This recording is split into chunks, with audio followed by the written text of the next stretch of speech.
do you do when you find a cute little alien in your backyard? You befriend them, of course, and take them on an adventure through your town. But what if they have a really bad cold and every time they sneeze things away? This is Zoe and her new alien friend. One day while playing in the park, Zoe's like, "Whoa, this alien is so cute." But what's with the long nose?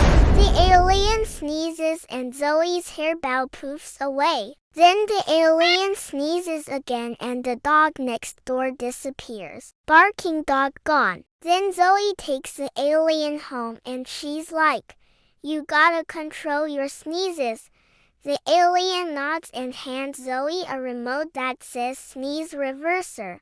So cute. But it's also kind of dangerous. Just ask Zoe's bike. But after a few attempts, Zoe and the alien become best friends, and they live happily ever after. The end.